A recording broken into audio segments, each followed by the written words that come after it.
Good morning dear students. आज की class में हम पढ़ेंगे आरएच ग्रुपिंग। हमने फर्स्ट क्लास में पढ़ा था ABO blood grouping. Blood groups के बारे में पढ़ रहे थे। हमने कहा था कि जो ब्लड ग्रुप जो widely used grouping of blood होता है वो दो तरीके के होता है। एक तो होता है ABO blood grouping, second RH grouping. ABO blood grouping हमने फर्स्ट क्लास में ही पढ़ा, ठीक है, प्रीवियस क्लास में हमने डिस्कस किया। आज हम पढ़ेंगे आरएच ग्रुपिंग। तो एबीओ ग्रुपिंग जब हम पढ़ रहे थे तो हमने कहा था कि जो आरबीसी होता है, रेड ब्लड सेल्स, किसी भी इंडिविजुअल के ब्लड में जो आरबीसी होता है, रेड ब्लड सेल्स के ऊपर क्या होता है, उसके सरफेस के ऊपर एंटीजेंस प्रेजेंट होता है, ठीक है। या ए एंटीजन प्रेजेंट होंगे या बी एंटीजन प्रेजेंट होंगे या ए बी एंटीजन प्रेजेंट होता है। और जिनका ब्लड ग्रुप ओ होता है उनमें कोई एंटीजन प्रेजेंट नहीं होता है। उसके बेस्ड पे एंटीजन और एंटीबॉडीज के बेस्ड पे ये एबीओ ब्लड ग्रुपिंग हमने पढ़ा था, ठीक है। नेक्स्ट है आरएच ग्रुपिंग। अब इसमें क्या होता है, देखो आरबी को किसी इंडिविजुअल्स के ऊपर, ठीक है, आरएच ग्रुपिंग में क्या होता है, ये भी एंटीजन के ऊपर ही बेस्ड है, ठीक है। कोई भी मतलब कोई इंडिविजुअल है, फॉर एग्जांपल उसका उसका ये आरबीसी है, रेड ब्लड सेल से, मान लो इसके ब्लड में क्या है, आरबीसी है, रेड ब्लड सेल। एक तो एबीओ वाला ग्रुपिंग तो होगा, ठीक है, या अगर ये बी पॉजिटिव है या ए पॉजिटिव है तो इसमें ए एंटीजन होंगे।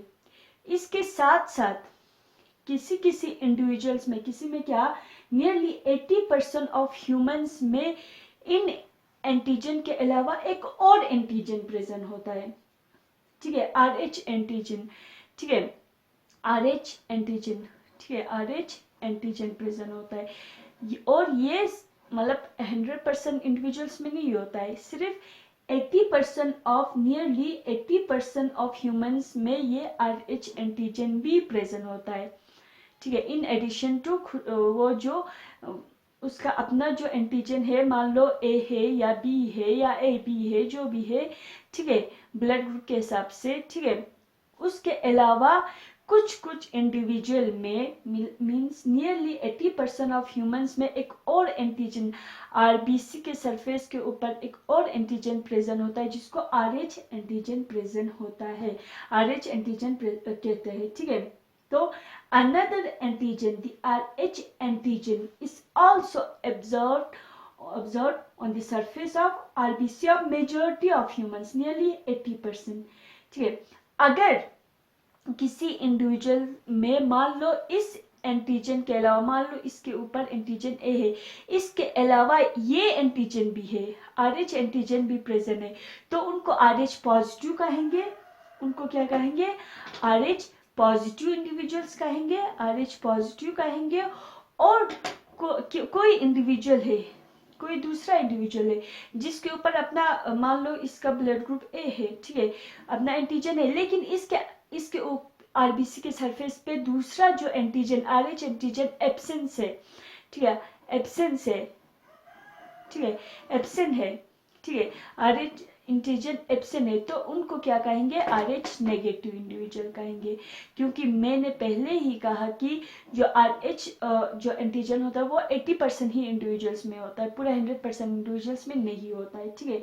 तो if there is Rh antigen present in any person, ठीक है, on the surface of RBC, such individuals are called Rh positive individuals, and those in whom this antigen is absent is called Rh negative individuals, ठीक है।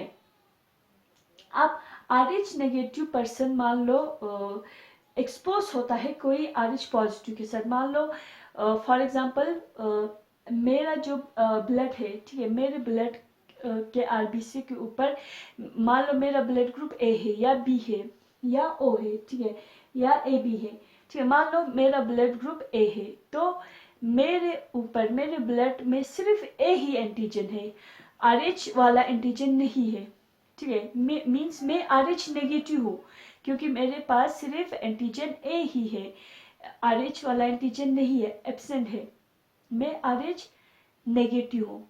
इसका मतलब क्या होता है, अगर मेरा ब्लड, ठीक है, जो जिसमें RH एंटीजन एब्सेंट है, ठीक है, ठीक है, जिसमें मेरे ब्लड में क्या है, RH नहीं है, RH वाला एंटीजन नहीं है। अगर मेरे ब्लड में कोई RH पॉजिटिव वाला ब्लड, ठीक है, डोनेट करता है, ठीक है, कोई इंडिविजुअल जिसमें RH पॉजिटिव है, RH एंटीजन वाला है, ठीक है, वो मुझे अगर डोनेट करेगा, मेरे ब्लड में तो RH है ही नहीं, तो मेरा ब्लड, तो क्या होगा, मेरा जो ब्लड है वो उस RH वाले एंटीजन, RH ब्लड वाले एंटीजन के खिलाफ अगेंस्ट एंटीबॉडी, स्पेसिफिक एंटीबॉडी क्या करेंगे, प्रोड्यूस करेंगे, ठीक है। इसलिए RH ग्रुप भी जरूरी है बिफोर एनी ट्रांसफ्यूजन, उसको भी मैच करने के लिए, ठीक है, मैच होना, RH जो ग्रुप है वो भी मैच करना जरूरी है बिफोर एनी ट्रांसफ्यूजन। क्योंकि मान लो मेरे खून में तो RH नहीं है, ठीक है, एब्सेंट है, लेकिन जो मुझे ब्लड दे रहा है, ठीक है, या जो मुझे ब्लड दे रहा है उसमें क्या है, RH पॉजिटिव एंटीजन है, तो मेरा ब्लड क्या करेगा, बाहर से कोई एंटीजन आया, ठीक है, मेरे ब्लड में, तो उस एंटीजन के खिलाफ स्पेसिफिक मेरा ब्लड क्या करेगा, एंटीबॉडी बनाना, प्रोड्यूस करना स्टार्ट करेगा, जिसकी वजह से ब्लड वो क्या करेगा, डिस्ट्रॉय करेगा। तो RH जो ग्रुप है वो भी बिफोर ट्रांसफ्यूजन, मतलब it should also be matched, ठीक है, मैच करना जरूरी होता है, ठीक है। तो एक स्पेसिफिक केस इनकम्पेटिबिलिटी या मिसमैचिंग का ऑब्जर्व किया है बिटवीन RH नेगेटिव ब्लड और blood of pregnant mother with RH positive blood of foetus, ठीक है।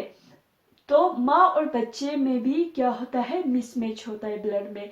मान लो फॉर एग्जांपल जो प्रेग्नेंट मदर है, ठीक है, प्रेग्नेंट मदर है फॉर एग्जांपल, ठीक है,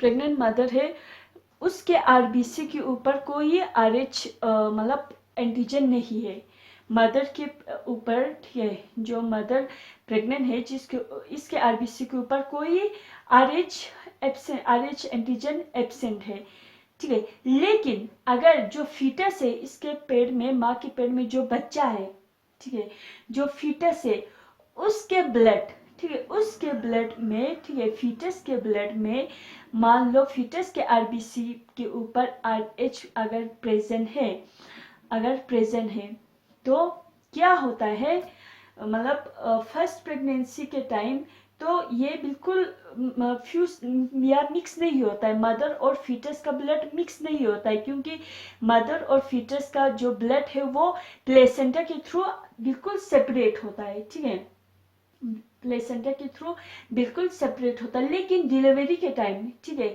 जब डिलीवरी का टाइम आ जाता है, जब बच्चा पैदा होने का टाइम आता है, ड्यूरिंग द डिलीवरी, ठीक है, डिलीवरी के टाइम क्या होता है, मदर और फीटस का जो ब्लड है वो मिक्स होने का चांसेस रहता है, ठीक है, पॉसिबल रहता है, मिक्स होने का चांसेस रहता है, जिसकी वजह से क्या करता है, ठीक है, मान लो क्या होता है, मान लो यहाँ पे बच्चे के जो ब्लड है, ब्लड के RBC के ऊपर RH पॉजिटिव है और माँ के ऊपर कोई RH पॉजिटिव नहीं है। जब ये दोनों का ब्लड मिक्स होता है, फीटस और जो मदर का ब्लड मिक्स होता है, तो मदर क्या करता है, इस RH एंटीजन के खिलाफ, मदर का ब्लड क्या करता है, इस RH एंटीजन के खिलाफ मदर का जो ब्लड है वो एंटीबॉडी प्रोड्यूस करना स्टार्ट करता है, ठीक है, जिसकी वजह से ये फीटस के ब्लड को डिस्ट्रॉय करता है, ठीक है, फीटस के ब्लड को डिस्ट्रॉय करना स्टार्ट करता है, ठीक है, जिसकी वजह से फीटस के अंदर बहुत सारे मतलब बहुत सारे इश्यूज आ जाता है, जैसे कि जॉन्डिस होता है या एनीमिया होता है, बेबी को बहुत सारे ऐसे चीजों सिवियर दिस कुड बी मतलब फेटल या दिस कुड बी सिवियर, क्योंकि अब बच्चे का जो एंटीजन है वो तो है, लेकिन मदर के ऊपर कोई एंटीजन नहीं होने की वजह से, लेकिन मदर और फीटस का ब्लड मैच होने की वजह से मदर का ब्लड इस एंटीजन के खिलाफ ठीक है, अगेंस्ट एंटीबॉडी प्रोड्यूस करना स्टार्ट करता है, जिसकी वजह से फीटस का जो ब्लड है, ठीक है, आरबीसी को डिस्ट्रॉय करना स्टार्ट करता है। ठीक है, और ये फेटल भी हो सकता है या बच्चे में सीवियर डिजीज क्रिएट कर सकता है, लाइक एनीमिया और जॉन्डिस। ठीक है, इस कंडीशन को कहा जाता है इरिथ्रोब्लास्टोसिस फेटलेसिस कहा जाता है। क्या कहा जाता है? इरिथ्रोब्लास्टोसिस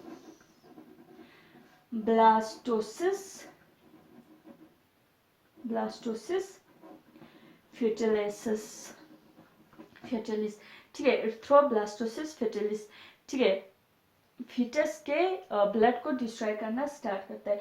अब डॉक्टर्स क्या करता है? डॉक्टर्स जो ही डिलीवरी होता है, ठीक है, डॉक्टर्स मदर के अंदर, ठीक है, इंजेक्शन या मेडिसिन डालता है ताकि कोई एंटीबॉडी प्रोड्यूस ना हो। जो आरएच एंटीबॉडी से उनको एडमिनिस्ट्रेट करता है मदर के अंदर। ठीक है, after the delivery of first child. तो ये ब्लड जब किसी को डोनेट करना हो या किसी से लेना हो तो आरएच ग्रुपिंग भी देखा जाता है, मैच किया जाता है। ठीक है, तो ये दो ब्लड ग्रुप्स के दो, ठीक है, widely use grouping of blood है। एक है एबीओ ब्लड ग्रुपिंग, एक है आरएच ब्लड ग्रुपिंग। ठीक है, फिर नेक्स्ट क्लास में हम पढ़ेंगे coagulation of blood. Thank you very much.